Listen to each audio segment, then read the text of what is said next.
of just joshing. We were supposed to do this in the middle of the week, and everything went wrong on my end at least. So Onrie was gracious enough to come back. So how you doing, man? Well, you say I was gracious, but I was literally thanking you for being so kind and fitting me into your Sunday evening schedule. So thank you very much, Josh. I appreciate it, and I'm so happy to be here on your show this evening. Oh, I feel honored and touched. Like I said, I feel like I was the one that messed this bad boy up the last time, but I'm glad to hear nonetheless. It was one of those perfect storms where everything worked out in the good way because that day was actually kind of busy for me. So um, this is like at least now I can give you my full attention, and I can answer some gosh darn questions. I can tell you my age, sex, and location with passion and conviction. That's the most important thing. That is an ICQ reference if I've ever heard one. No, thank you. You're back in those days. to, to those people not old enough to talk to clouds and hear them back, ICQ is like the original instant messaging service. I don't even know if it still exists at all at this point. I don't know. I don't really use Messenger other than Facebook Messenger anymore anyway, and text. Everybody just texts each other now. Yeah, everybody So, texts. I still use Zoom sometimes because you do meetings on Zoom, and we do sometimes I do what was the other one? LinkedIn. I'm on LinkedIn quite a bit actually, so I've actually gotten to the you're point one of those where professional. You're one of those real professionals. I feel like if you're not using LinkedIn, you're not taking yourself seriously. It's like one of those things. Like I and I think it's one of the greatest networking platforms out there. I mean, it's like it's it goes underused. beyond. Yeah, it is. It is underused. Um, But I keep forcing myself to take more action on improving my LinkedIn page because you just yeah, never know who's watching it. well that's just it, right? Like you never know what could or would happen there. Hold on a second here. I love my computer here. It loves so now like I fixed everything with the thing. So now my Google Chrome is splitting up into multiple parts. And it does so at like the lightest touch of a button now.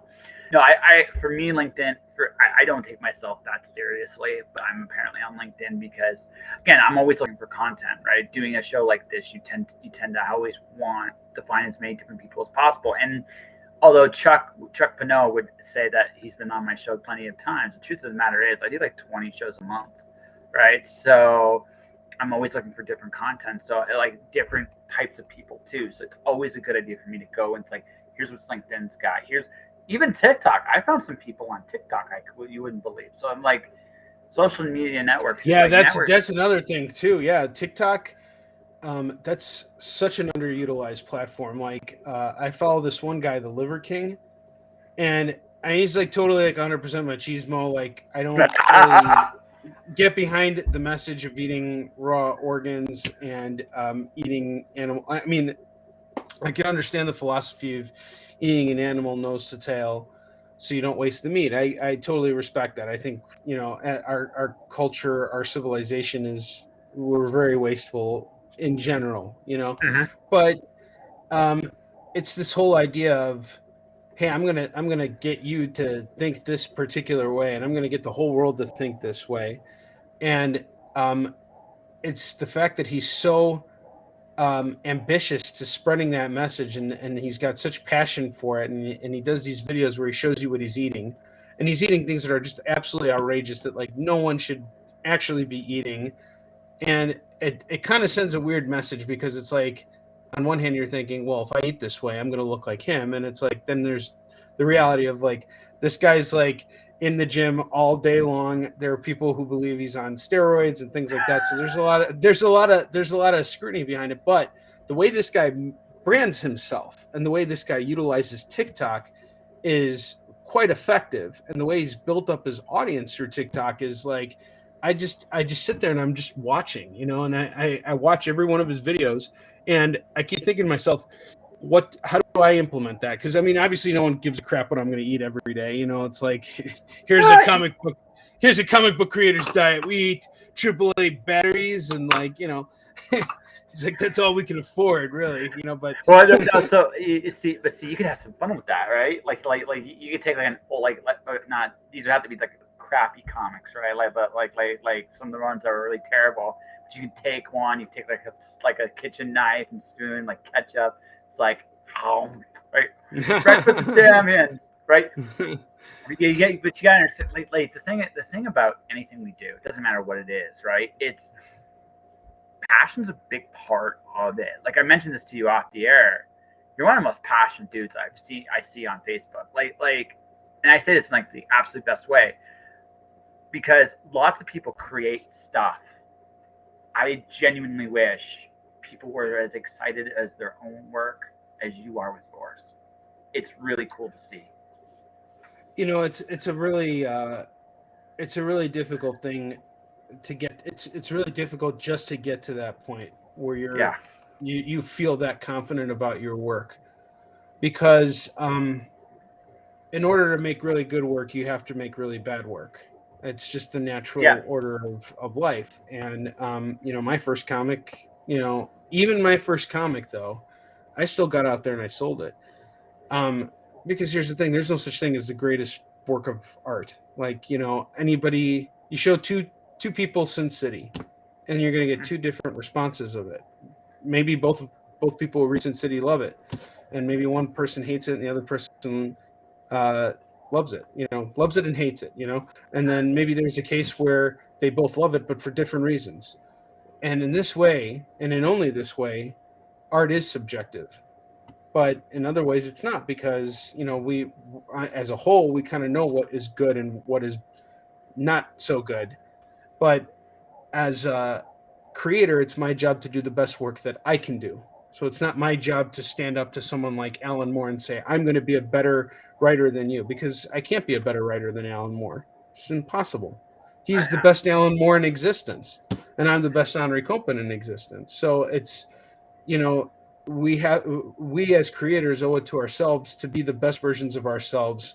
And I think it's really difficult for a lot of creators to do that, because we spend so much time alone with our work, and we believe that our work is great. But then when we bring it out into the world, we expect everybody to instantly feel like the same way about our work. But the reality is that everybody else is detached, because they're distracted by all the little things going on in their lives. So the key to my success has always been to get people excited about the work. Who cares if it's my greatest work or if it's not my greatest work? If I didn't believe it was my greatest work, I wouldn't be out there pushing it. And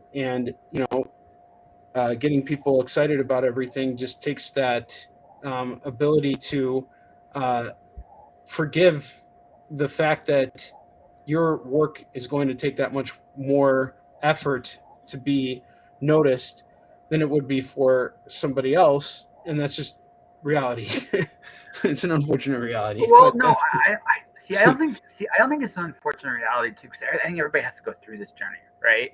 Right. I have I've done 6 books so far, right? They're not comics, but they're 6 different books, and they're just different things. I've done an Alice in Wonderland Greek mythology mashup. I've done like a post-apocalyptic epic Gilgamesh style poetry thing. I've done novels.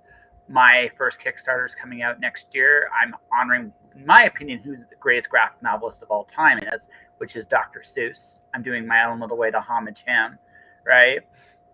But here's the thing: I am going through the same dues they all did, because when everybody starts, right? I mean, the biggest thing you always have in the back of your head is there's 2 things, which is my work good, right? Because objectively speaking, you can't really be objective about your own work. You only know what your work makes you feel, and that's sometimes that's enough. Like if you feel something, it's usually good, usually, right? Um, but I mean, Dr. Seuss struggled with that. Carl Barks struggled with that. Will Eisner struggled with that. Alan you know Moore what? struggled. All those guys struggled with is the fact that when they were doing all this great work, no one knew who they were at the Exactly. time. Like Frank Miller didn't just walk into Marvel and say, "Hey, I'm finally arrived, and I'm going to save Daredevil, and I'm going to, do all this other incredible stuff. No, it didn't work like that. These things fell into place. Like one story that really interests me a lot is how Bill Sienkiewicz fell into Moon Knight, because or just in general how he got noticed. It was through Neil Adams, and he was a Neil Adams clone. Mhm. And he went in, and then he just developed his own unique style. And you read Moon Knight, and it's just like, man, his style is just, it's constantly evolving right before your eyes as a reader. And that is just some of the most fascinating aspect of what we do. And especially when you look back at the beginning of comics, like Will Eisner, who's one of my uh, greatest inspirations. He used to work in basically like a animation studio, like just drawing Yeah. up the pictures with Jack Kirby and all those guys. And they started a studio, and the studio was just like, they were just making comics like around the clock. There wasn't like this real analysis of the story. There were things that you just did, and you kind of fell through, you followed the motions, and there. I mean, it was more um, of an automated process, but without the machines, you actually had everybody hand drawing. And now we're in this era where AI is coming into the picture, and I've been having interesting conversations with passerbys at conventions who ask me how AI is going to change the face of comics, and I actually really think it's going to help a lot of things for creators, because there are so many times, and I'll tell you right now, I just received a page from an artist. Looks beautiful, absolutely beautiful, but it wasn't what I initially imagined. And what's great about the idea of AI is, like, what if I didn't have to imagine that? What if I could just, you know, have that scene recreated visually, or visually enough for an artist to go in and do the work? Because I think there's always going to be something to be said about um, the marking of the artist, and a machine is not going to be able to take that skill away from people, because art is what defines us as people. It's a form of expression. Everything Yeah. that we do is human, is expression, and this is what carries our species on. And I think AI is fascinating. I think it's designed to help what we're trying to accomplish as um, humans. I think it's okay. So I think it's going to be. I think it's going to be. I agree with you in general. I think it's going to be good. I think there's going to be this initial wave of, I think from a publishing standpoint, how much they can get away with the AI doing whatever work they're doing. I think what's going to happen is I think AI is going to have its own style, just like an artist has its own style, or you have your own style, or I have my own style. I think there's going to be an AI style, and I think the way it'll work is when, let's say, you're looking for a collaboration, you'll be looking for a specific AI algorithm to fit whatever, not necessarily the style you're going with, but like give you an idea of where, like as you say, that scene, like you're thinking along this line or this line or this line. I think initially it's going to be tool, then how far can we take it, and then it'll go back to tool again, and that's how I think it's going to go, right?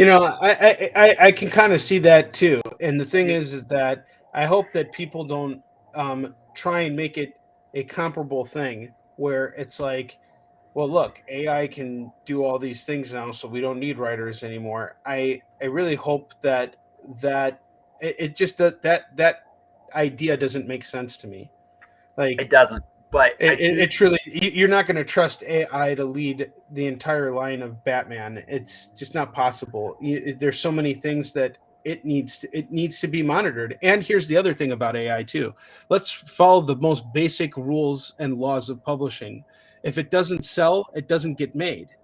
So who's to say that AI is going to be well received as quality content that is, it's going to have to be overseen at some point. You can't just do everything yourself. No, but okay. So I know how well you are in actually prose publishing. Just I don't know what you know or don't know. But do you know James Patterson? Yeah, I mean, of course. Yeah, everybody knows that, right? So Yeah. I think where AI might actually, well, I think the jobs they might quote unquote take away is stuff like that. I think ghostwriting will be an interesting future with AI because what you're doing is you're figuring out a formula for a particular creative or a particular style of book. I think AI will be able to do that very well, right? A James Patterson book is basically like he's already built his own formula. That's why you see so many books with his name on it, because other authors can copy that formula, right? Now, some James Patterson books are better than others because sometimes there are better writers than others as well, or better writers, time like whatever the case may be. So where I think AI is going to go is going to change things is actually ghostwriting. It's like not big line stuff, but I think ghostwriting, I think as we know it, is going to go through a very interesting alteration. Because I could see it. Like I'm just picking the Patterson example here as just the obvious one. But do I foresee an entire AI line of Batman? No, I don't. I see. Although I would imagine they would actually do an AI experiment issue. I could see that. Let's see a 4-issue miniseries with just the AI writing it and see what happens, right? And my secret hope is they do X Cop as Batman, because that would fucking roll, right? That's what I would do.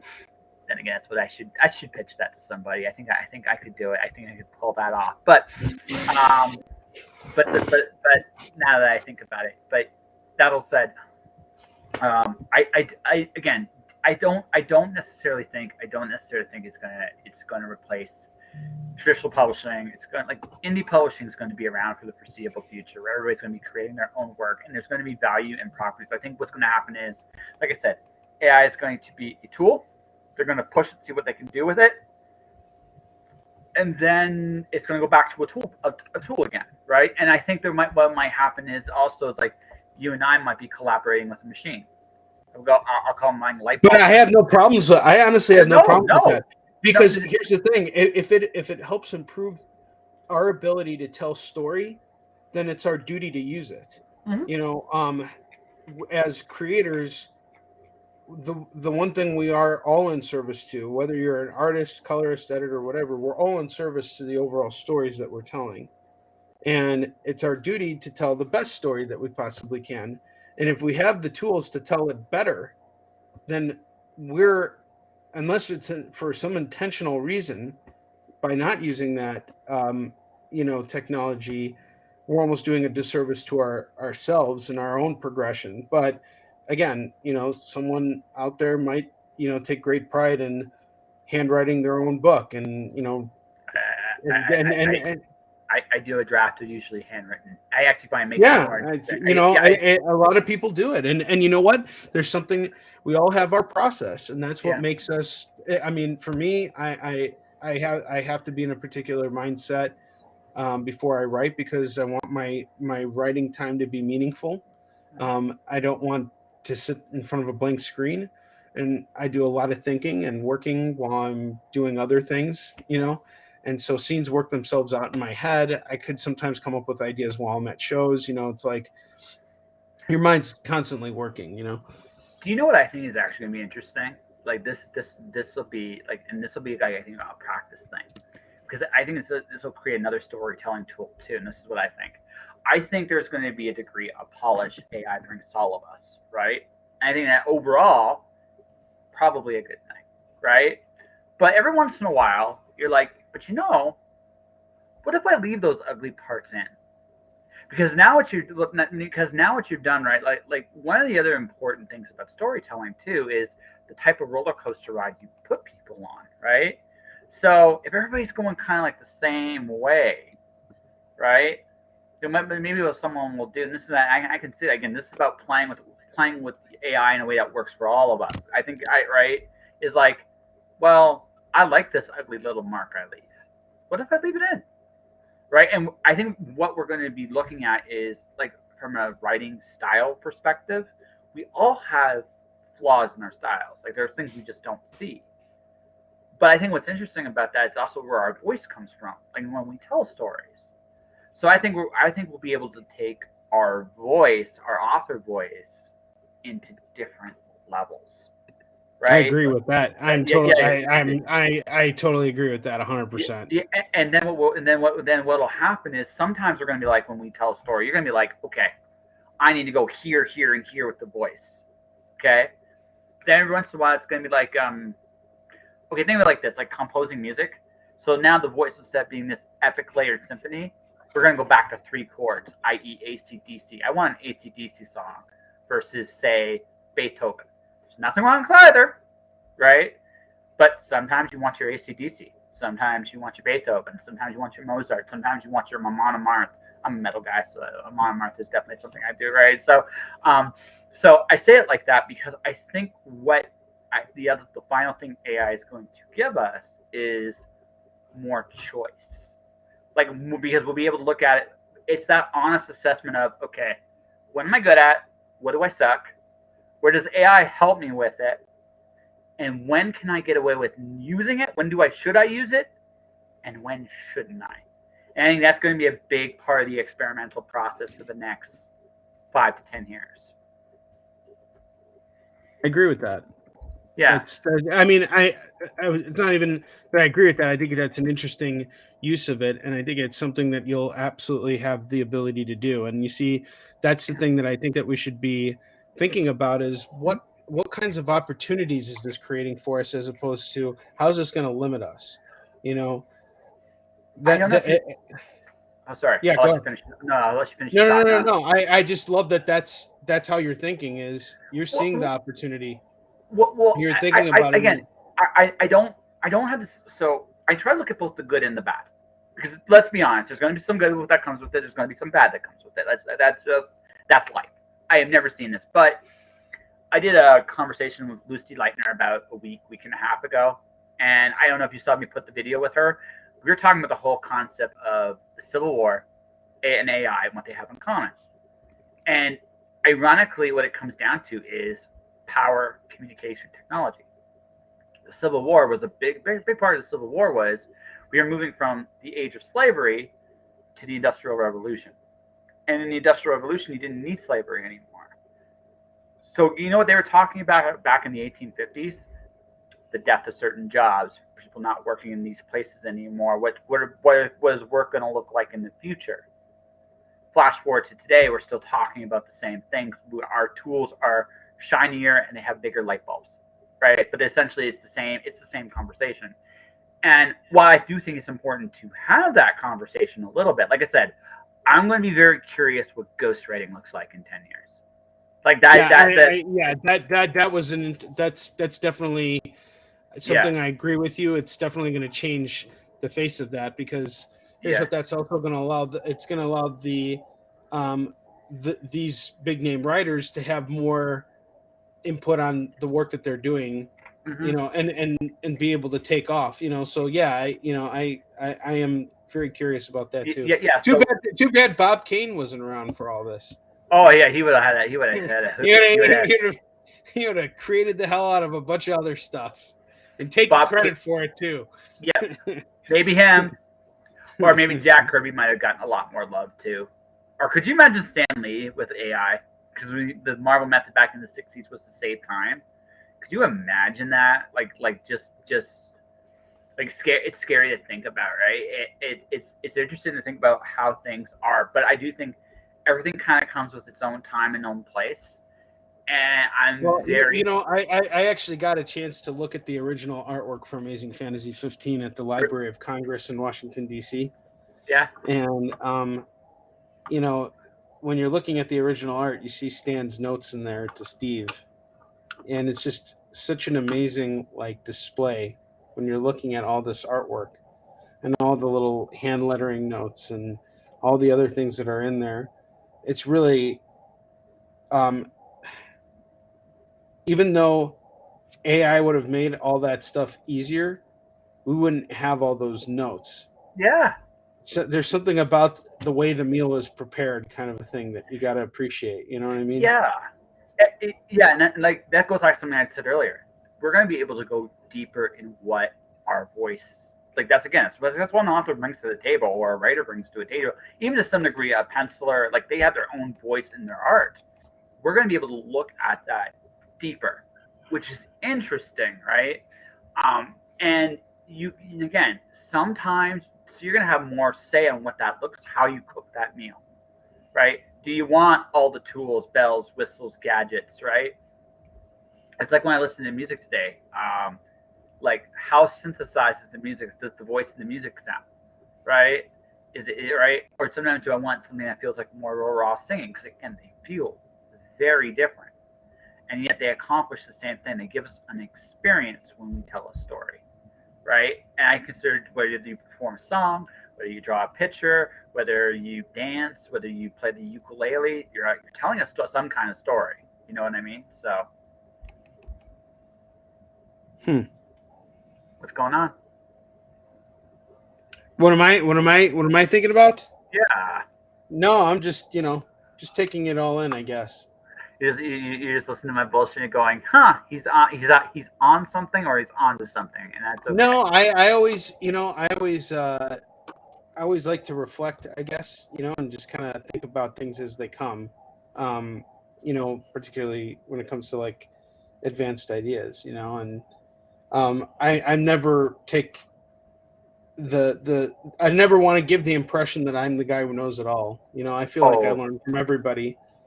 you know, so well, it's not my place to dismiss anything anybody says because like well, you know, unless it's like something that's absolutely like not true, like the sky is not or the sky is red when it's clearly blue. I usually don't take such a strong stance on things. I tend to let everything just kind of exist and form my own opinions based on what I hear from different people because we all have such different ways of seeing things in the world too. absolutely. Like um and that's something I learned as a comic book dealer is like, before I was selling my book. And see, here's the other thing about being a creator. It's a very introverted experience. And you think to yourself, why isn't anybody buying my work? It's my work that deserves to be out there. And it's true. Okay. No one's taking that away from anybody. I certainly feel that way all the time when someone rejects me at a convention. But Tears in your the eyes. thing is that there's something for everybody out there. And Mm-hmm. I've seen this happen countless times the way I've been able to connect other creators with new fans, and hearing about how those fans are transformed as a result of reading the work of independent comic book creators whose work they may not have gotten their hands on otherwise. um, that's really what makes this that it's what's made me understand that there's something out there for everybody. And as a reseller of comics, it is my job never to stand in the way of my reader and the next book that they might eventually come to love and that might change their lives. So even if I don't like something personally, I can set that feeling aside of, oh, I didn't care for it, because it honestly doesn't matter. No. Like some and not everything that gets written for a particular writer is going to be a hit unless it's me. All my books are hits. Everybody else, they gotta, and here's the thing. It's like, you kind of come into that into that mindset of, uh what matters is how you treat people. Mhm. And I've seen this happen so many times throughout the years of my years in this business, where you got people who come in and behave a certain way, and they eventually get into trouble because they didn't, the way. If you find someone to be unpleasant, chances are other people find that that person is unpleasant too, and those uh, emotions tend to come out quicker in people, and eventually that person gets in trouble and gets, quote unquote, canceled, as they like to say. But I find that as long as you're kind to people and respectful, the most important thing is respectful. I think that that gives you an opportunity to at least um, stand out and know that you did the right thing at the end of the day. And that's what I think counts as, being a creator. I think it's also a major part of being successful in this business is having high integrity. Being a good person doesn't hurt. I think so. How to put this? I look at it like this. There are books that are for me, and there are books that are not for me, right? Like a particular, like if you're talking old school style comic series, I want to get my hands and start buying. Jack Kirby's Camindia Earth Sent, like Last Boy on Earth.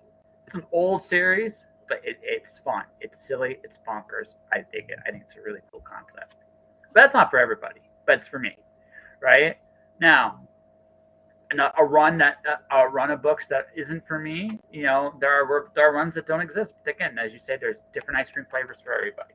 And Sure. the important thing to remember is we all have our things we like and all our things we don't. And we just try to. You just try to. How do I? You have to respect the fact. Yeah, like it's a bigger world. What I've learned in the art in the business of this is it's funny when it comes to making art. You have to be as humble as you possibly can be. When it comes to making money, you have to have almost the opposite. You got to be bold. And you have to balance that. You have to balance that because if I'm too bold, I'm an asshole. Like you can come off very abrasive and an asshole, right? But if I'm too That's meek, actually, yeah, no, sorry. Keep going. Finish your yeah, thought. I actually wanted to, I love what you're saying here. I wanted to yeah, respond to it. yeah, no. Finish it. But if you're too meek, no one's gonna know you're there. So you have to find that like wonderful balance of, hey, I am awesome and made of cheese, without being like I am the motherfucking cheese and there's nobody else. Because the moment, like again, you want it's it's a really tricky thing. You realize that if you don't say anything, no one's necessarily going to find you. But if you try to take all the oxygen out of the room, everybody's going to resent you. And you got to find where that balance is for you. Well, I was going to say, taking all the oxygen out of the room. Yeah, Sorry. exactly. No, but you're right. That was a problem I faced. And this is what I wanted to say when I so rudely interrupted you. I apologize for that. And just when someone says something that gets me going, Thinking. Yeah, yeah. yeah. Yeah. So, the thing I was just thinking about right now is that used to be my biggest problem was prior to uh, being in live sales, I was just going to conventions. That was how I was distributing my books. That's how I was making my money.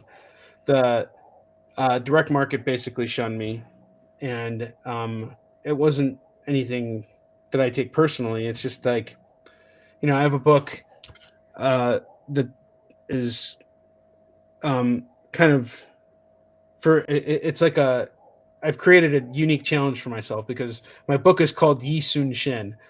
So a lot of people can get confused by what a Yi Sun Shin is, particularly retailers. So people mix up the title of my book all the time. They call it like Yi Pu Yi and Yi Chun Chi and all this stuff. It's horrible. And on one hand, it's like how could they? But on the other hand, it's like I'd probably do the same thing if I was in their position. So it quickly became important to me and clear to me that if I wanted people to know what the heck a Yi Sun Shin is, I got to get out there and tell them what a Yi Sun Shin is.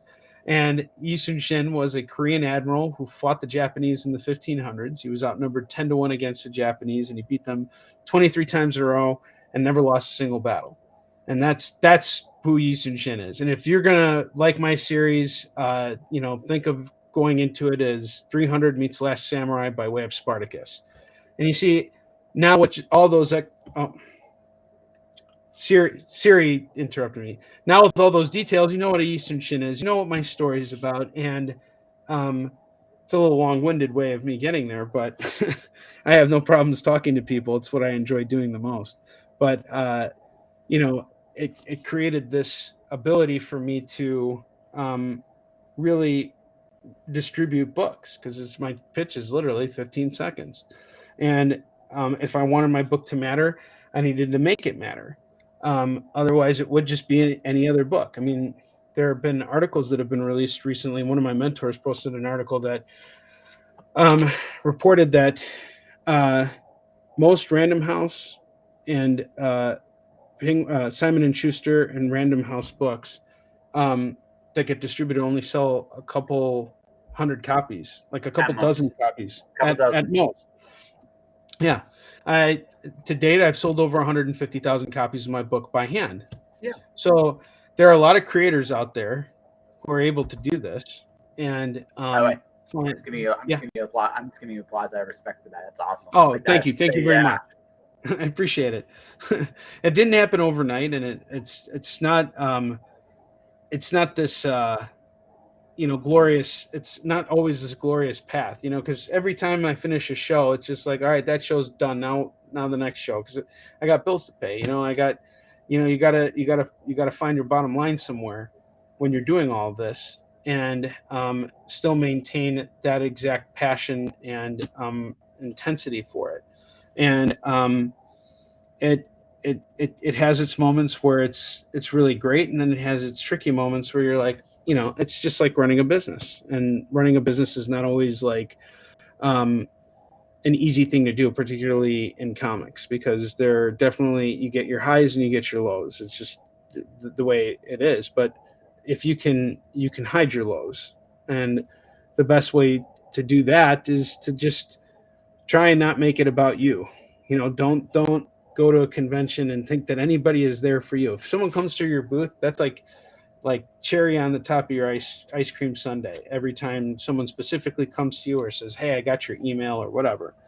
um, that just shows me that all the work I'm doing when I'm not at conventions is, you know matters, and is giving me the kind of results that I want. But you know it's it's just a matter of how much you can just weed past that rejection and not worry about how many people are going to say no, because every time you make a sale, you're wiping away the shame of all that rejection. And that applies to any creator out there. Every time you sell your book to just one person, even if like you got shut down by like 20 other people, you won, because you didn't give up.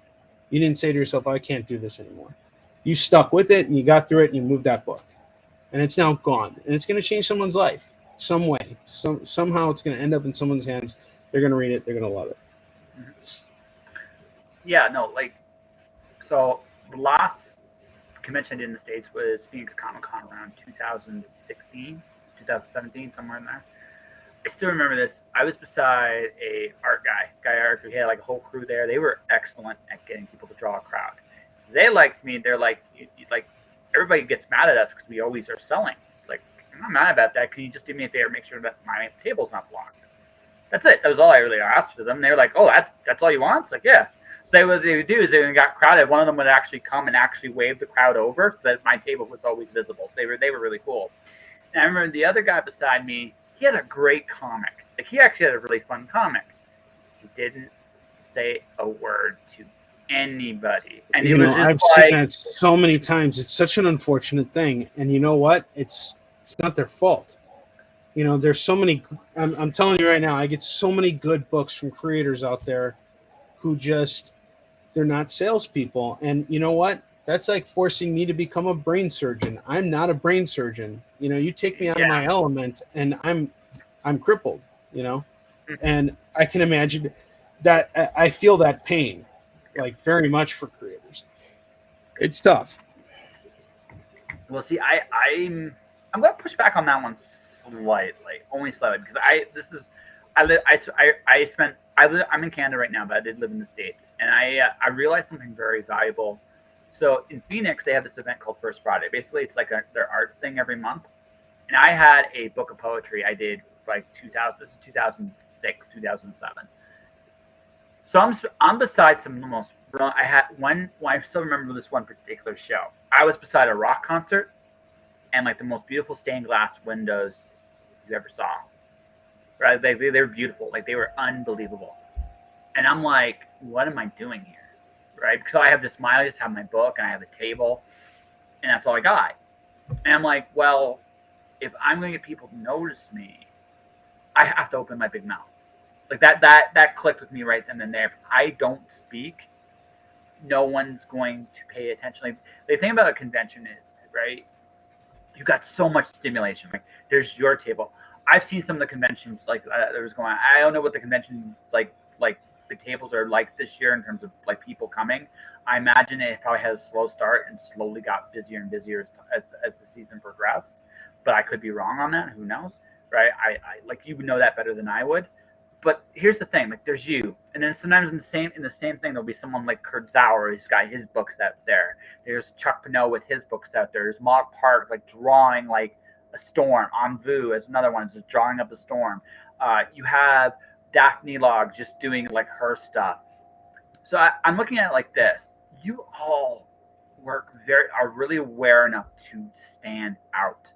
And while I may not be comfortable in that moment to stand out the same way you guys do, right? Like it's one of those I think important observational lessons of I'm here. If I don't at least take, like, I maybe not be as personable as you. It's possible. Like you're a very personable guy. I find you to be very personable. Yeah. I think you're fantastic, man. Yeah. No, I'm just saying. Listen. I'm going And to again. one hell of a conversationalist. Yes. Yeah. Exactly. It's what I do. But I always remember this. Be again. Be humble in your art. Always be humble in your art. Right. I don't need to toot my own horn. Yeah. I will at the end of the show. Don't worry about it. I'm really good at that too. But all of which to say, I can't do it necessarily the way you do it, and maybe I shouldn't do it quite the same way you do it. But I have to find go ahead. But I have to find a piece of myself to share with a potential audience out there. Again, it doesn't have to be the loudest. It doesn't have to be. It's got to be me. It's got to be. You just answered it. See, yeah. Here's what you're looking at. Yeah. See, what I'm doing when I get out here is I'm me in my highest and most dominant form. This is me in my prime right here at you right now, and that's what you're noticing, and that's what you want for yourself is to be in the state for yourself, that where you feel that same way. Yeah. And you're on the right path because you're asking those questions for yourself. And here's the thing, man, I'll tell you, even though I feel like I'm in my highest, most dominant form, it takes a lot to get me to that point. And it's not something, I'm human just like everybody else. I have my moments where I fall to my knees, we all do, but I think when we lift each other up, it's much easier to bask in the sun, so to speak. You feel like it's easier to get up because you got people around who take note of what you're doing. And even if they're not necessarily familiar with it, they're cognizant of it. That's an important first step to establishing a relationship. That's why I always say that how you treat people is so important. My father told me this. He asked me at one point, he's like, "What's business?" I said, doing exchanges with other companies and making money. He's like, "No, business is building and maintaining relationships. Yep. That's business." And then figuring out how to finagle your dad. Yeah, no, he's totally right. Like, as I figured out, like sales and marketing, which are two words that tend to make a lot of creatives go, that's what it is. It's building relationships with people. It's all it is, right? You find whatever that common ground is that you share with whomever you're with. That's business. And honestly, what's opened my my network is live sales. If I was just sticking to what I was still doing at conventions, I would still be kind of like what you were mentioning earlier, too bold yet too meek. That was my problem for the first 10 years of my business. I was too bold. I was getting out there and pushing my books and everything, but I was too meek in the sense that I wasn't really connecting with people after these conventions. I kind of disassociated, and that was a problem. Once I kind of realized how important that audience was, because they're what got me through COVID ultimately. Now I've doubled my business simply because of the fact that I got into this. I've expanded. It's almost like I had my right arm taped to the side of my body for my whole life, and all of a sudden, and I was doing everything with my left, and all of a sudden, someone cut my right arm free, and now I have both hands. And so I'm always trying to figure out who I am and what's my highest, most dominant form. Sometimes I don't feel like it, and sometimes I have to reimagine things. I think we're constantly evolving, and we're very much like Tony Stark in that way, like always tweaking and modifying our Iron Man armors, and making ourselves more advanced. Yeah, I'd like to think so. Some people I wonder.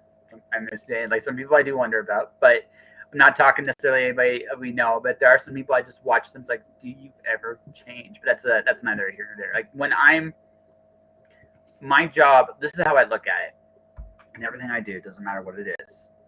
I have to put my best foot forward. That's my job. Everything else, and based on what I know how. Again, that humble and art thing. Constantly learning, constantly growing, constantly trying new things, seeing where they lead you, right? And seeing what happens as a result of all of this. Sometimes nothing happens. Sometimes really cool things happen. Like I don't know, like one of the things I've done recently, like I've been doing little clips of my podcast almost every day. When I put a new episode out, I put a little video clip of from this conversations.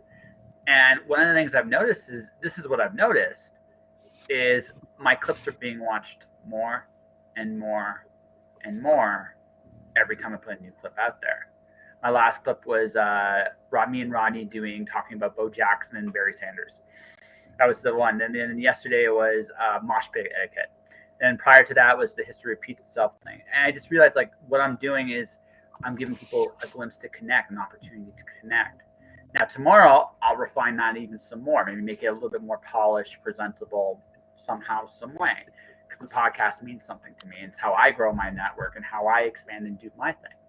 And like I said, but that's the thing. I realized I can do everything I can to get the best possible result possible. But my job is that's my job. My job isn't actually the result. My resolve is to do everything I can to do the best possible result I know how to do. And that's a difference. Yeah, for sure. I think we're always in a state of refinement. Yeah. And I was just going on a whole diatribe about that. So, Yeah, I know. it just kind of, but the intention is always the same to do the best possible work that you can do. Yeah. And that applies to everything. I look at like from a quote unquote a sales perspective, the guy I'm trying to model after is Russell Nolte. That dude's amazing. Like as a salesman, is absolutely incredible. He's one of the best customer service people I've ever seen. And right because so I don't know. So he actually gave me a copy of a digital copy of Ichabod. I didn't ask for it. It just like He he just hooked offered you it. up. Yeah, he just hooked me Hmm. up because he's like, I did not do a good enough job telling you about this, right, and because I don't know much about it, so and he's like, okay, that's on me. I didn't tell you enough. Would you like to read it? So this is what I'm going to do for us. This is one of those like little things.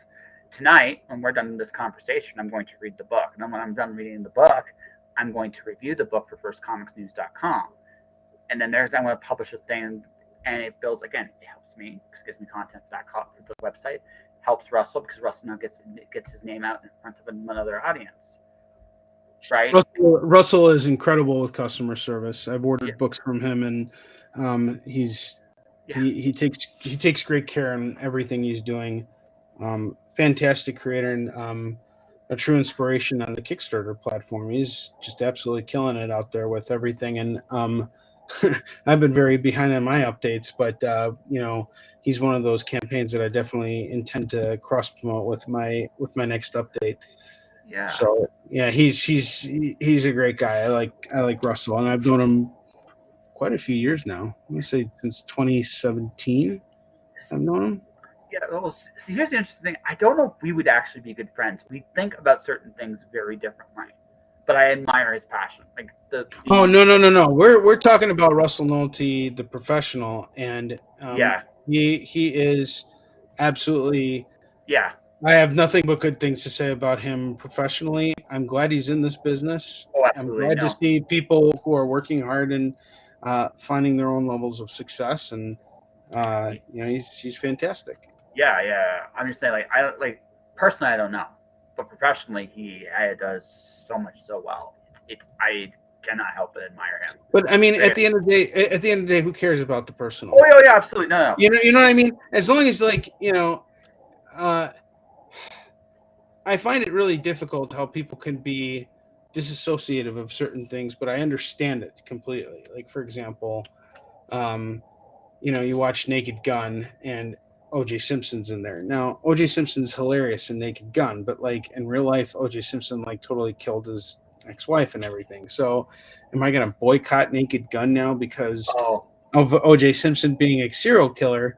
That's a tough question. Like, I've been able to get that particular thing. I've been able to be okay with that. But, when it comes to a lot more modern things, um, we can we tend to bring too many personal of our like we allow the way these celebrities act in a personal level affect our opinions about their work as if we have a right to decide if they get to work. And the thing is I one thing I'm a firm believer in is never stand in between someone's ability to make money. If someone's working hard and willing to get out there and earn their keep, don't get in their way and don't try and derail them from doing that. That's a very wrong thing to do. I Unless something happens or they get into trouble for it, that's on them now, but it's not my job to judge. as general rule of thumb, I agree with you. Like the more simplified version of that is never come between a man and his meal, and Yeah, they're right, and that's just good advice because you might like it, and if it's up close and personal, you might not walk away from that. But on a on a on a here's the thing. Like I've done a lot of these interviews.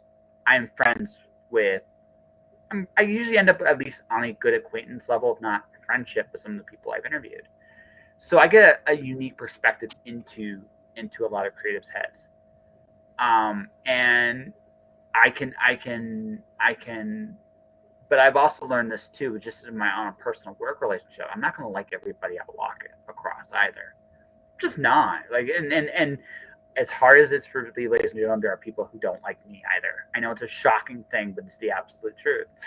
And I say it like that because that's just it. Like we're not that on a personal level, we're not for everybody. We just aren't. no, we aren't. Yeah, this is very true.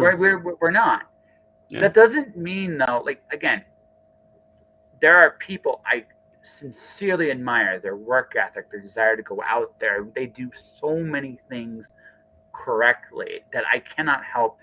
I think for me, I think the biggest thing is you can look at someone really terrible and still learn something from them if you're actually willing to look at it somewhat objectively. I don't have to like you to learn from you. I don't have to like you to admire what you do. I I might agree. still I still might despise what you do in some cases, but I'm going to look at what you're doing, more specifically how you're doing it, because I can learn from that, right? If something works, doesn't matter what it looks like, who the character is, or what it looks like at the end of the day.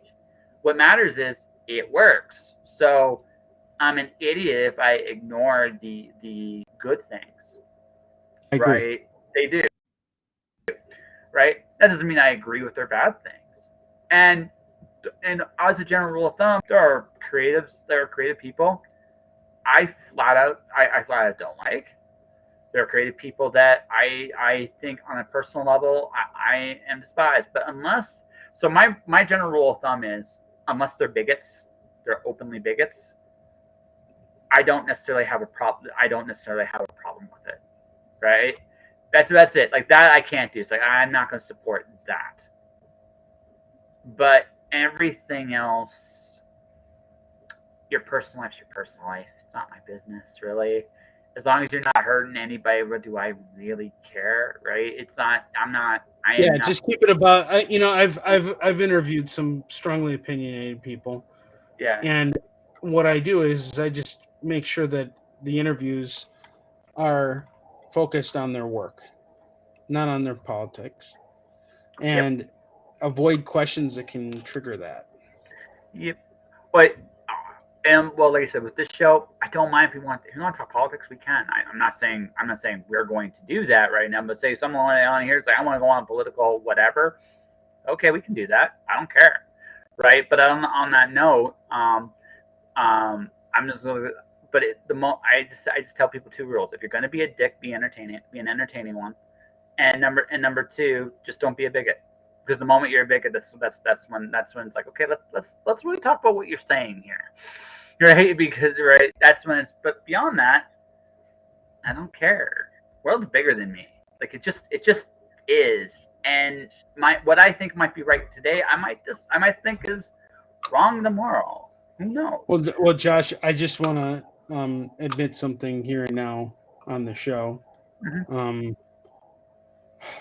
I'm just gonna just go ahead and say it, but I have a 16 gigabyte memory card chip here, Nice. and I've just been staring at it for the last 5 minutes and holding it. I don't know where I was going with that. I was hoping I could be a lot funnier and just admit that I had it. I was going to say I have a steroid addiction, but then I was thinking about it and I'm like, if I say I have a steroid addiction, there might actually be people out there who get offended that I made fun of someone who's on steroids. So if I've done that, I'm sorry. I've been on steroids before when I got sick. Yeah. Yeah, so there, I And, roided up. that's right. That's right. You had the biggest pythons in the world. You walk across the room, and you were out of breath and like a heartbeat. Like yeah, like No, I like to put it this way. Like my mom was an asthmatic. Like some of the stuff she was using in her younger days, they were steroids too. They're just not the ones you think about. They're just there so she could breathe and live and function like a normal human being, right? Let me tell you about the real steroid. The real steroid are these memory cards here. They store all kinds of stuff. It's a real gateway drug right here, kids. Depending on what's on the memory card, which there's nothing but good stuff on here, people. Pro-government material exists within this memory card. I'm a big fan of the government. Love the government. Well, I love my government. Looks around for cameras. Yeah. Hey, said get off my back. It's well, like, it's only because of them that I have the ability to write off everything, so that actually, I should really stop making government jokes. It's gonna get me in trouble. They're gonna be like, "Oh, so you love us, huh?" They're gonna knock on my door one day. well, it depends. I'm certainly not going to tell you how to do your business or anything like that. But I do find it funny sometimes when you owe the government money, they are on you hard. When they owe you money, oh, they run and scurry like crazy. I've seen it. I've seen it with some businesses I've seen. It's like if you do the books well enough, you can game the system, right? So I've seen that. It's hilarious to me when it's like, oh, you love us so much, huh? It's like, yeah, I do. And then they look at the books, they go, we owe you money. Oh shit! And then they disappear for months. It's funny. And I just say it like that just because I've just seen some strange stuff in my time. That all said, like I said, everybody does their thing, like whatever that is, their thing is. And I am. This show has taught me more than anything else. Honestly, the world is bigger than me. I'm grateful for that. I'm grateful for that. I am so grateful for that because if the world was just how I saw it, it would be a really sad world. Because I'm not saying like I'm because I'm too small. I don't see. I don't see everything. It's impossible for me. It's just too big. So I'm glad that there are people who see the world differently than I do. I can learn from everybody that comes on this show. I think that's a wonderful gift, right? Even if I disagree with them, ultimately, it does. That's sometimes even better. Do you know Connie Jolis? Yeah, of course. Yeah, Connie's one of my favorite people. Oh, she's awesome. Me and her, I wrote an essay for a magazine, and because of her background, I had to read it. We spent like an hour, not angrily, just discussing it, which she agreed with, she disagreed with, and we went back and forth. I was so grateful for that because I saw some things I would not have seen, right? All right, because she disagreed with so many things so much, and she saw some things I was pointing at her. It's like, wow, that's really cool that you thought and it was a mutual thing. Our own perspectives got bigger because of the other person. So she's like, all right, we still disagree about some of the stuff I wrote. But that's okay because she's awesome, and I'm awesome too. And I mean, she still comes on the show every once in a while and draws with me. So I love Connie. Connie's fantastic. Yeah. And that's the thing, right? We see the world differently. That's great. I wish, I think beyond, the closest thing to politics, I wish more people listen to people around them. it would be such a different world if, especially right now in North America, if people just looked at each other and just listened. It would go. We would be so much further ahead, right? I don't need to be right about everything. In fact, sometimes I like being wrong.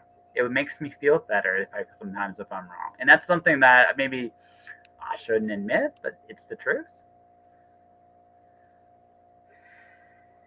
Yeah, no, I think you're right about the fact that it would make things easier, but I don't know. I'm starting to kind of realize too just how much I don't understand about the world sometimes. You know what I mean?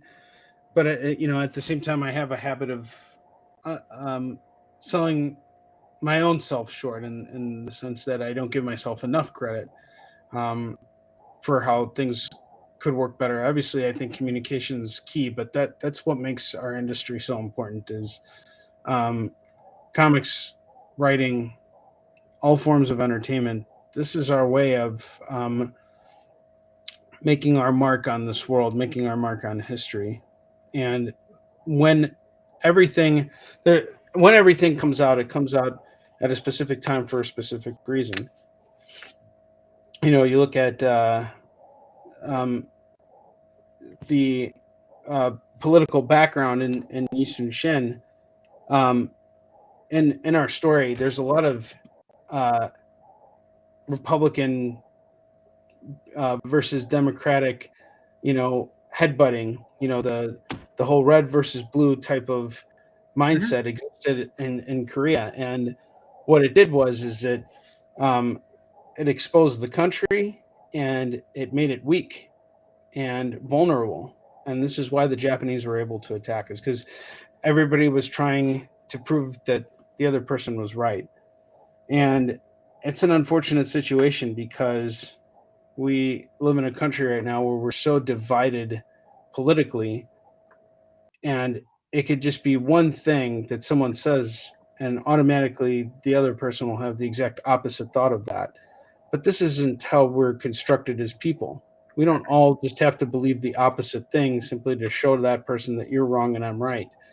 um, Sometimes I think that we just need to learn to forgive each other for maybe not agreeing 100% and accepting each other for the fact that, what, this person thinks this way, and I have a choice either to engage with them or not. And, there are plenty of people that I've come across who have had uh, bigoted opinions, and I have had no problems removing those people from my life by simply telling them that I'm not interested in carrying on the conversation or just simply blocking them. Like Yeah. there's really not much else you can do. But I would never call that person out publicly because it's not my job. My job is to make comics an inviting environment for everybody. Comics for everybody. Yeah. The only last thing I'll say, and then we'll go back into a little bit more comic stuff. Is this bigotry aside? The other thing I remember too, most of us, when we have an opinion about something, it's usually because, at least on some level in our experiences, those thoughts have benefited us to some degree, right? There are benefits our family or benefits people we know and we care about. And when I think about it like that, right? Again, bigotry aside, right? But when I think about it like that, even if I don't understand necessarily where they're coming from exactly, sometimes I do remember it's like, hey, I think the way I think because this has benefited me in my life or has benefited people I love in my life. And when I think about it like that, I just realize we have more in common than we have different. It's just our conclusions might be overall a little different. But the way we got there, more often than not, it's the same thing. Just our own experiences show us different things. Yeah, yeah, I would agree with that. Yeah. All right. So that is as close to politics as we are getting today. So, on that note, I gotta ask, how? By the way, oh, dang it. I was going to shoot my political, opinions out there, but you remind me I wasn't supposed to do that. The next time you come on Damn my it. show, the next time you come on my show, if you want to do a political diatribe, I'll let you go nuts. Okay? Yeah, no. Actually, I really don't want to because I just don't care. Okay, no, that works. That works for me too. Dude, I'm easy. I'm easy going. Right, so I'd rather talk about baseball, and I'm not much of a sports fan. See, no, no. So I don't even get how people are more enticed about something as boring as politics, as opposed to like so many other things that could be occupying our minds.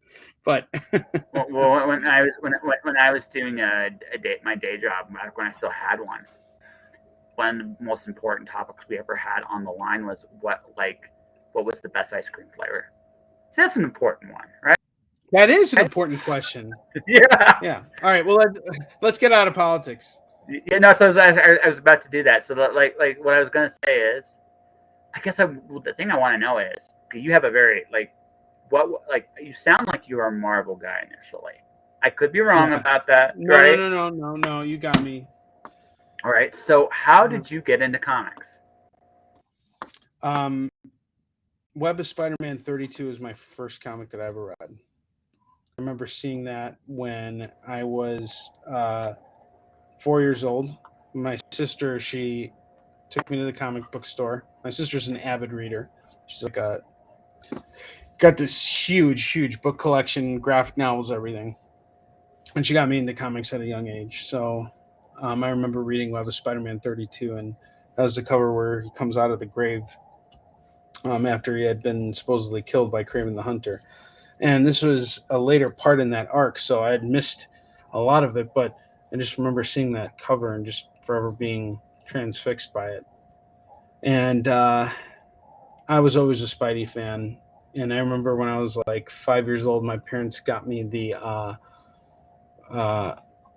that um, Silver Age Spider-Man Masterworks, Okay. and it was like the first 9 or 10 issues of Spider-Man, and I loved it. I was reading it while watching the '60s cartoon show, and I was just a big Spider-Man fan because for me, it's always been about character.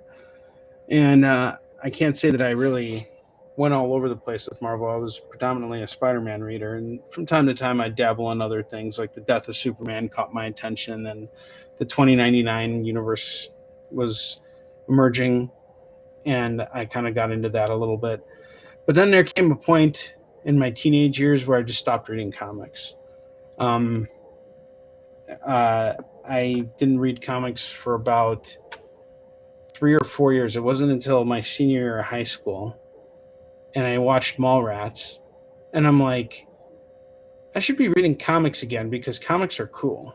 So I started going to this shop, and I picked up Spider Man, and it was around this time that John Romita Jr. and J. Michael Straczynski were jumping on to do Spider Man, and the book that initially got me back into comics was Ultimate Spider-Man, and I had jumped on as of issue 2, and I was able to track down issue 1, and that book made me realize that I wanted to write comics. And at first, I thought I want to one day write Spider-Man, and uh, from there, my interest in comics really exploded because I started reading Daredevil and Batman, and independent books and everything. So my taste was kind of starting to take hold, and then I got more into independent stuff, especially once I started working in comics professionally. I was really studying a lot of works from Eisner and Jeff Darrow and Mobius, and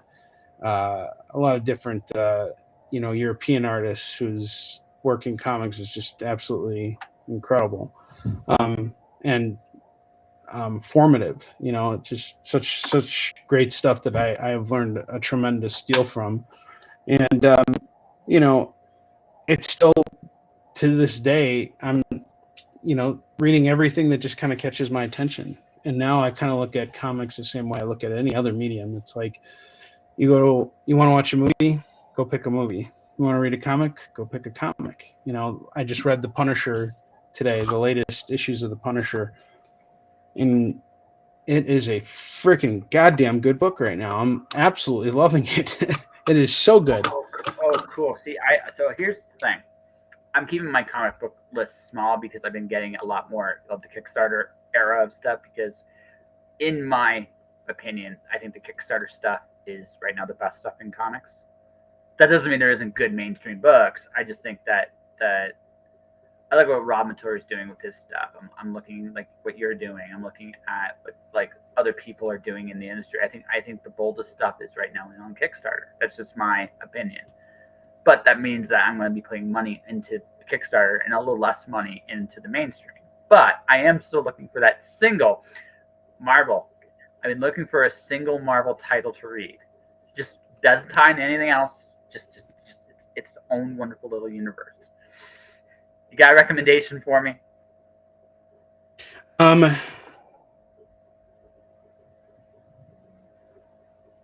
Let's see.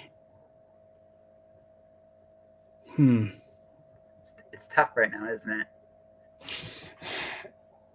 It is. Tell me again what you're looking for. I will have something. A single solitary Marvel book that I can just read every month and not read anything else in Marvel, just by itself. You could do that with Punisher. Can do that, Punisher. Oh, yeah. You can do it with Punisher more than you can do it with any other book. Like everything else is starting to, they're crossing over with everything because that's what they do, right? Yeah. But like Strange has been really good. Clea Strange, I've read the first 3 issues of that. That's been great. I have issues 4 and 5 sitting. Spider-Man's been really good right now. DC's doing some interesting stuff too.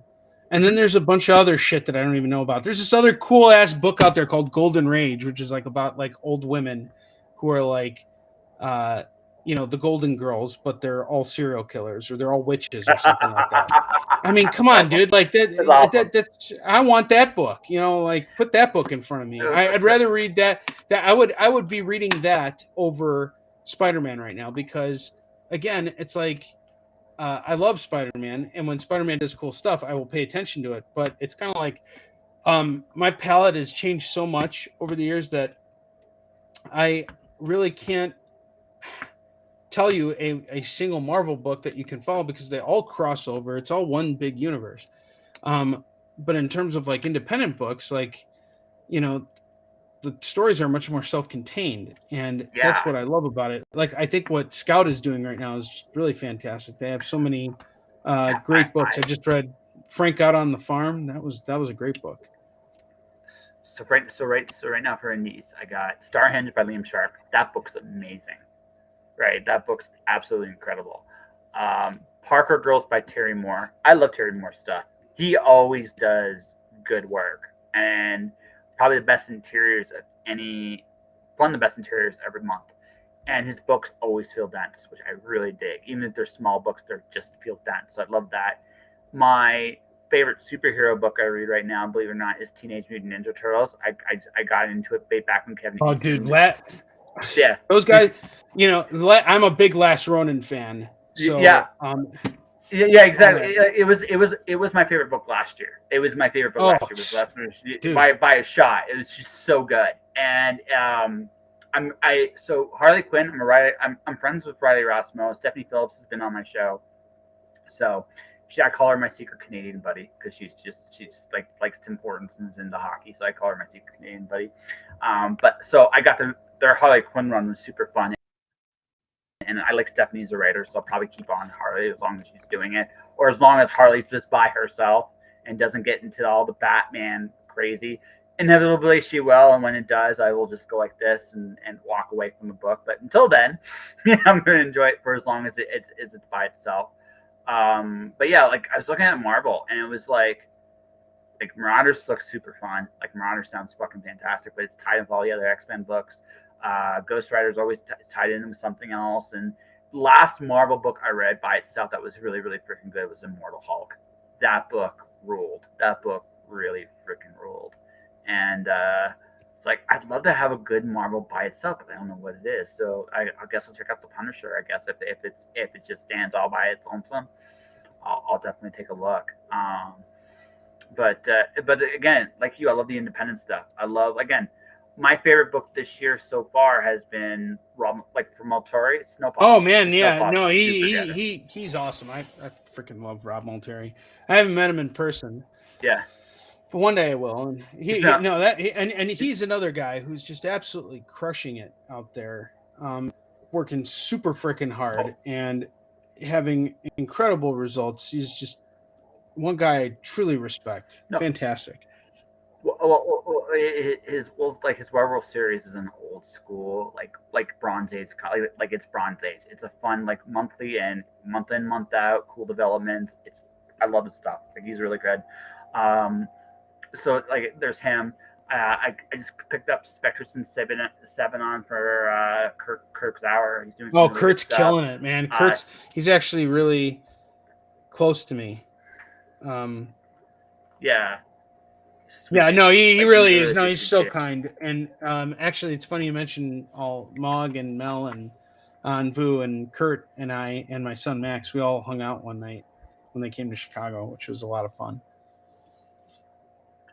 Um, I'm a big fan of all of them. I'm a big fan of On. Like me and her have something in mind to work with down the road. I think she is so talented. It's unbelievable.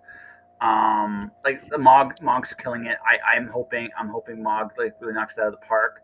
But there's lots of great and we got and folks, I'm just touching the iceberg. There's so many great Kickstarter books out there right now. It hurts. And I'm in Canada. What holds me back is shipping because shipping kills me right now. My dollar is shit, and then the shipping on top of that it just makes it worse. It's like, oh, book. I can do $20 for a book. Shipping $50. Yeah, you got to I factor. You can't got do that. You got that. to kind of factor in, and Yeah, no, no, yeah, yeah. Sorry. yeah, no, yeah, absolutely. It's just like I realize like that's where it is right now. And then next year, I might be in states a little bit more. So what I might be doing is going to the conventions there, and I'll meet some of you guys. Say, so listen, I'm here. How much for your books? And you're like, well, since you're here, Yeah, yeah. come back, go back to the border. It's like, well, you didn't declare. I got a lot of comic books. I'm really happy, right? So it's like some of the ones I really want. I love.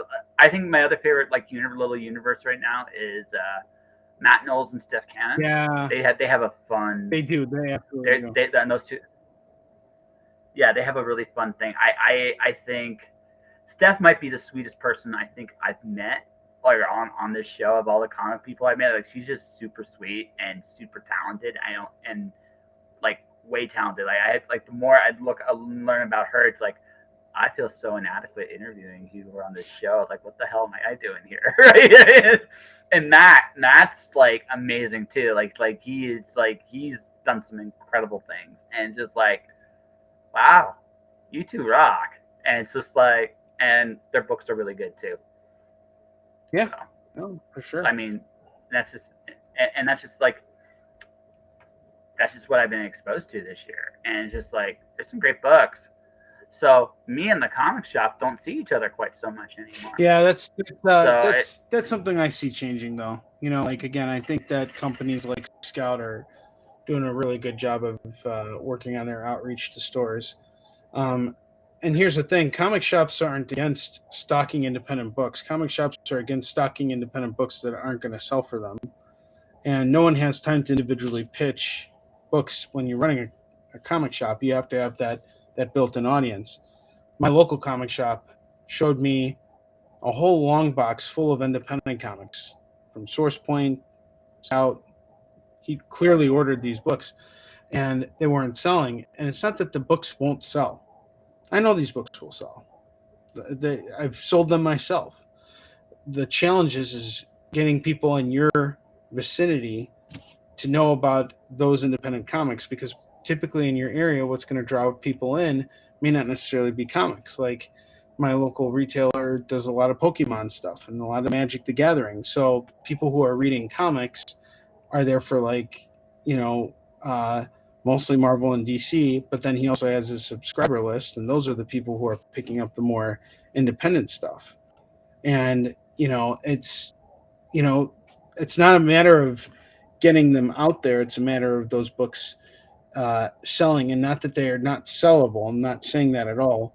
It's more about outreach and working with retailers to make sure that these books can sell themselves, which is a very tricky and difficult thing. It's a hard business. so my first independent comic was Star Child by James Aon way back in like the early '90s, and I was recommended that book by a guy that worked in the comic shop. He's like, "Are you looking for something a little different?" It's like, "Yeah." It's like, and he goes, "Do you kind of like Neil Gaiman? Do you like Sandman? Do you like fantasy?"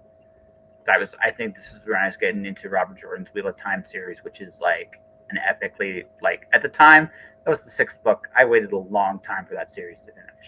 I digress. But he's like, are you looking for a cool fantasy book? And it was Star Child. So I got I was very fortunate throughout when I was growing up that whenever I was looking for a different book besides like DC and Marvel, a lot of the comic book guys would actually go out of their way and recommend books, right? And I don't know if they do it for, again, they don't have necessarily have time to do that for everybody, but word of mouth goes such a long way about trying different books out too. And I think one of the other big secrets is can can an independent person get the people in the shop excited about their book? Because if they can, then that book will sell too. I agree with that. I agree with that. Yeah. Yeah, that's the thing. Like, can you get your local comic book shop excited about your work? Because if you can, It absolutely will, and that's why I've kept a closed network, but you can't grow beyond that unless you like you can't be everywhere at once, and I think that's the challenge that everybody has. It's like, but when it comes to something like Spider-Man or Batman, you don't need to be everywhere at once.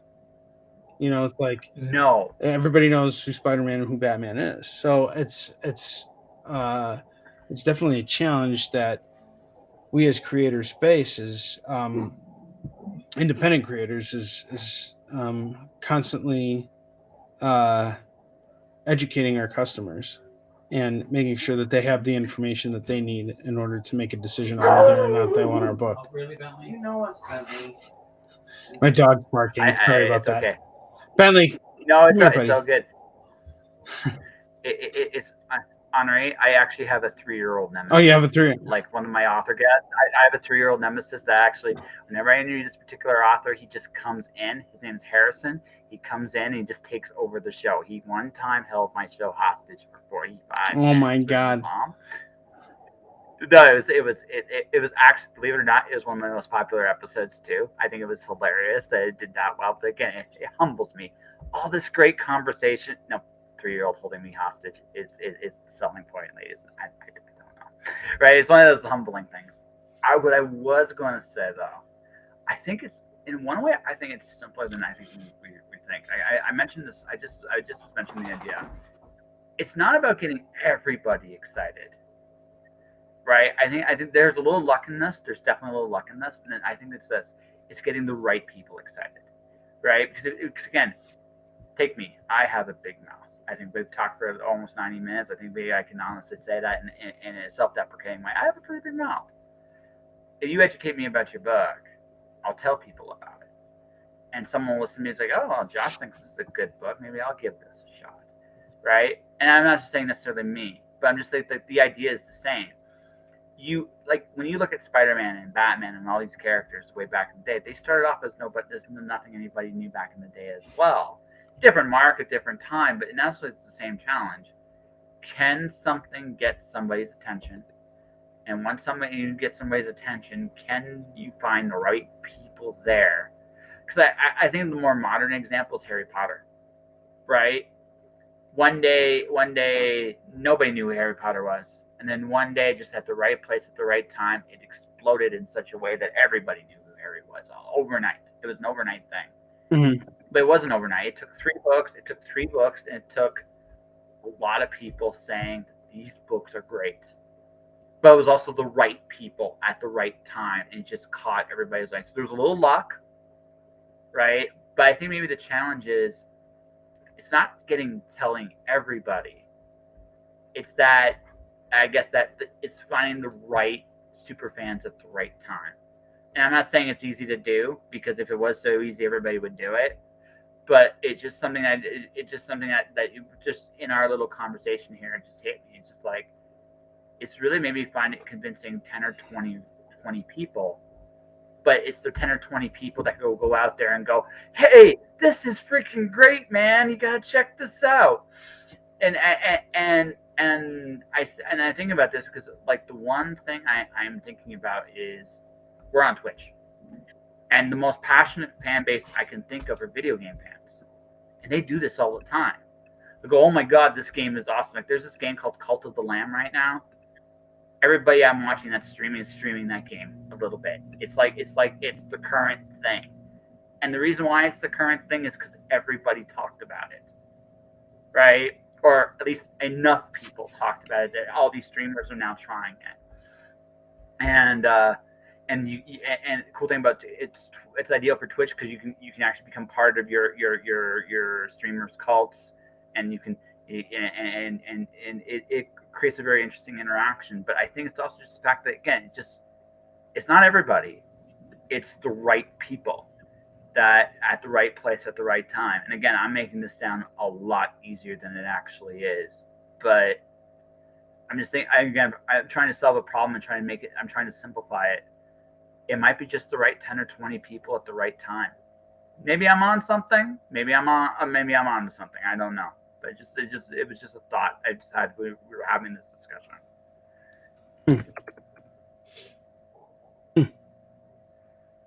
Interesting. Yeah. And I really overall I appreciate how you structure your shows, because that was initially how I thought about doing mine. I mean, it's just a conversation between two people. Yeah. That's really what it should be. I think that's what people like to see too. And no matter what the industry, but I agree with you. Video game fans are extremely faithful, except for me. I'm not a faithful gamer because I'm not into the whole online gameplay. I haven't been an online gamer for 12 years.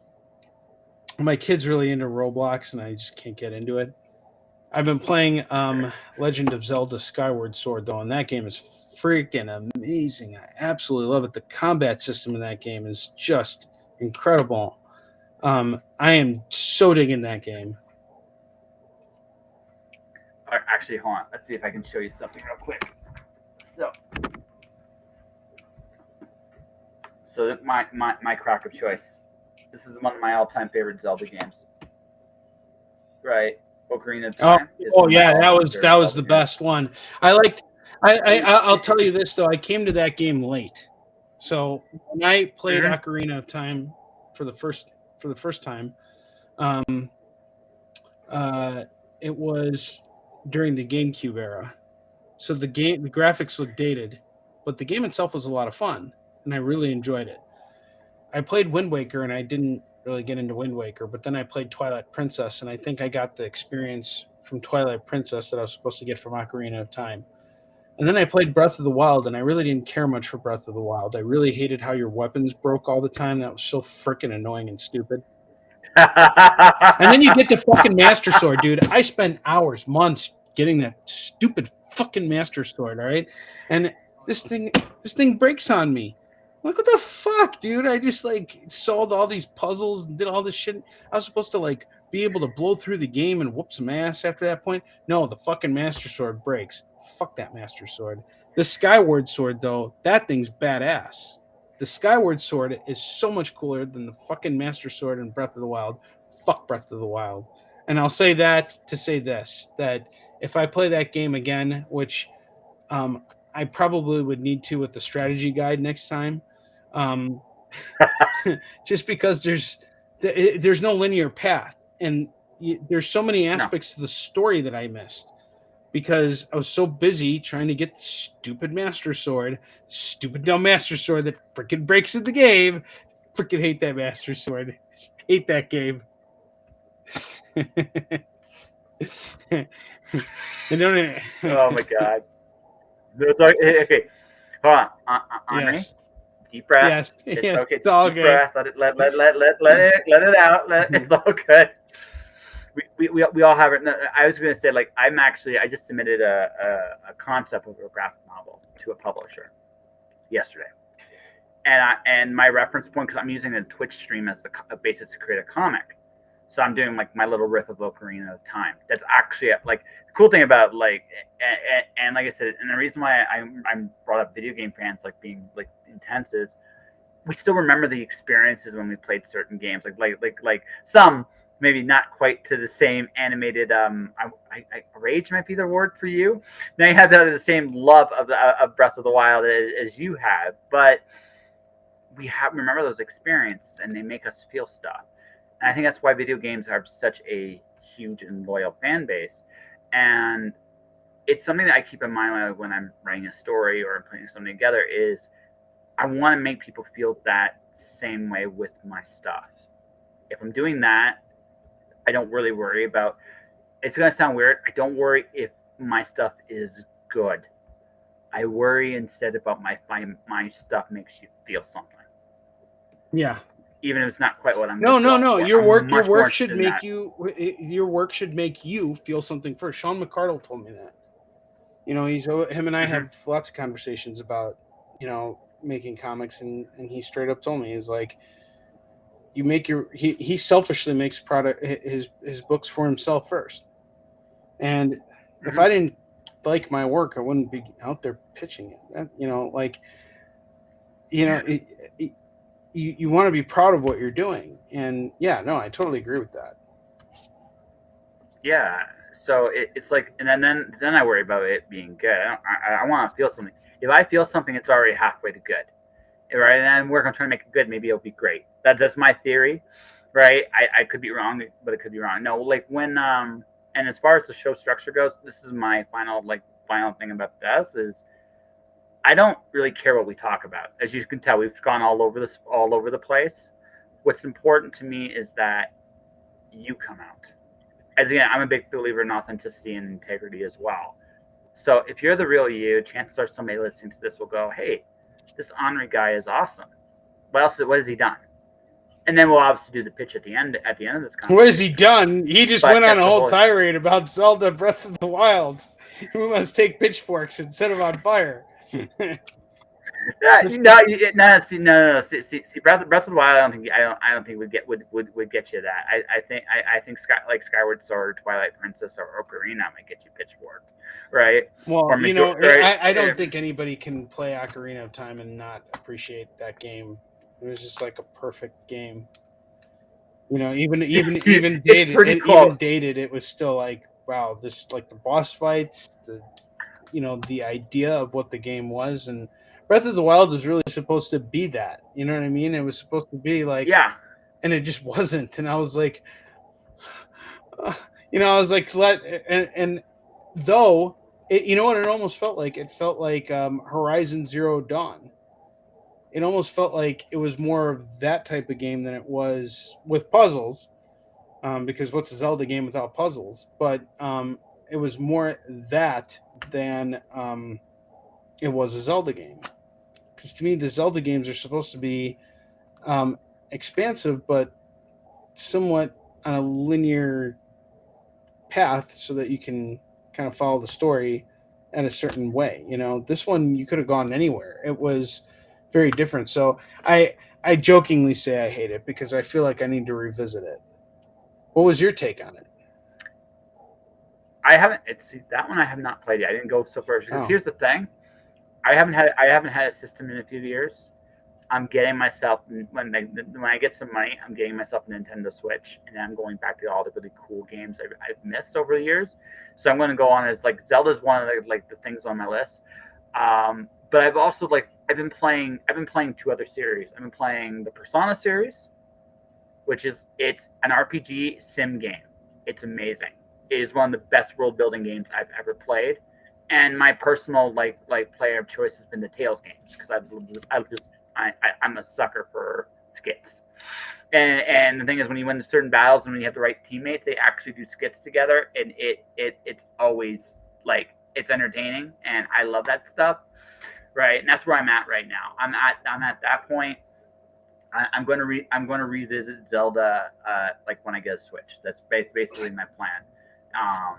It's going to be a Switch next because I want something portable I can take with me everywhere, and that's from what everybody tells me, that system rules. So that's where I'm at. And then I'll play Breath of the Wild, and I get all these other games, and I'll start playing. It's like, which is my favorite Zelda? Last one I played was Skyward Sword, which sweet.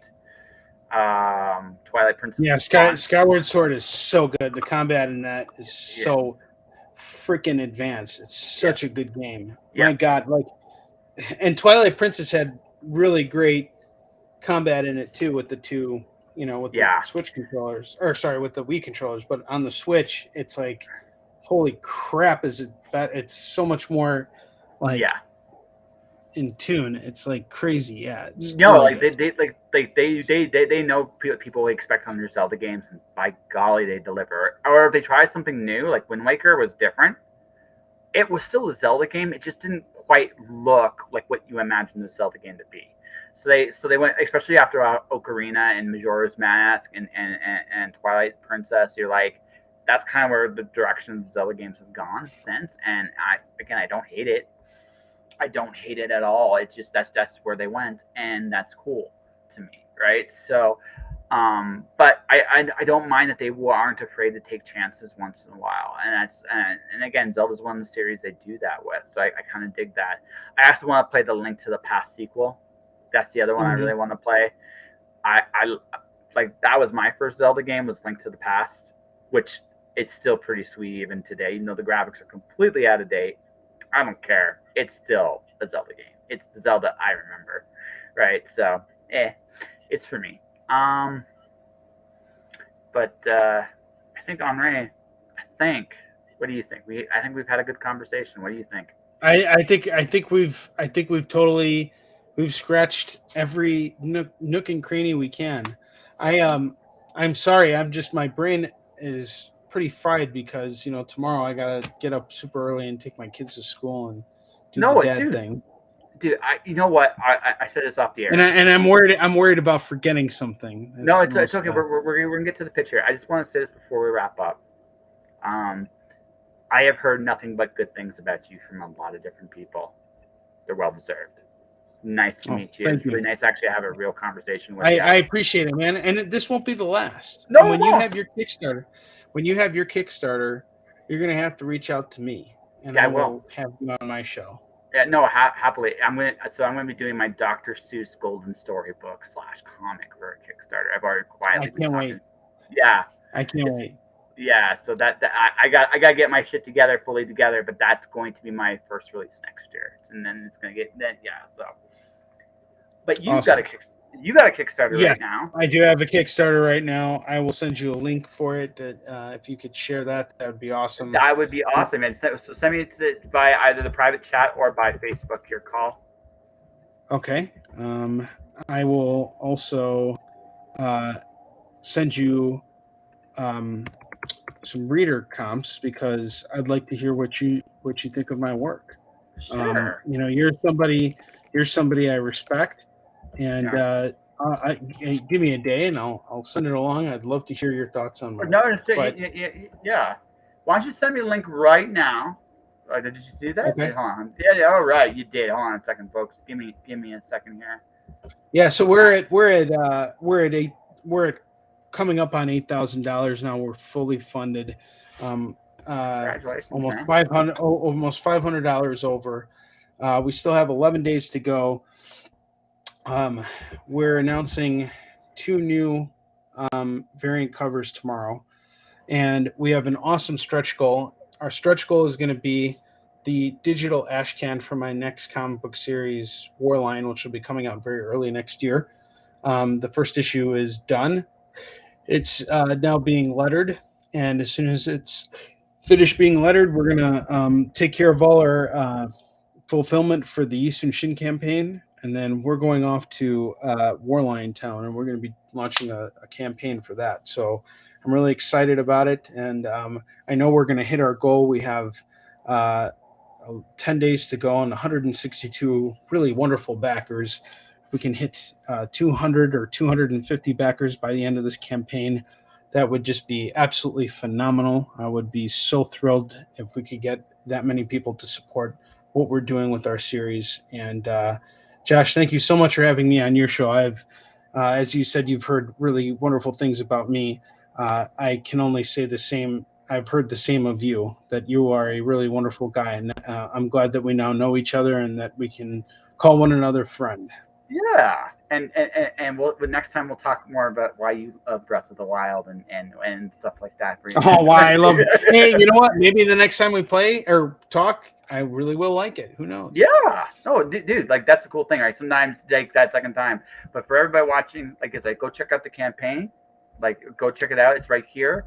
I'm checking it out kind of as we speak right now because it looks really freaking cool. I love the concept. Actually, real quickly, do your pitch one more time so that people can actually. Yeah. So people know what Eastern Shin's about. Yeah. So Eastern Shin is about it's a trilogy of books, and it's about a Korean admiral who fought the Japanese when they invaded Korea, the Japanese samurai. He was outnumbered 10-1 against them, and he beat them 23 times in a row. He never lost a single battle. And this is all based on a true story. And we have a 12-issue series planned. We just finished issue 10. So right now we're doing a campaign for the first 10 issues. And if people want to jump on, they can grab them all. We got a great deal where if you just pledge $30, you get all 10 comics shipped to your front door on the house. So essentially you're paying $3 per issue. All right.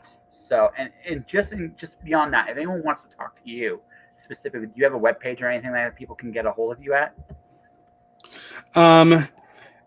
Yes. You can get a hold of me on Facebook. Just look me up, Onrie Kompan. My Twitter handle is @okompan.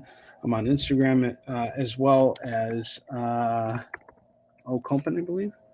Okay, so I'm just going to do the Facebook one for people that can see you. Is that right? Did I do that right? Yeah, @okompan. Yep. Yeah. Yep. Okay. Cool.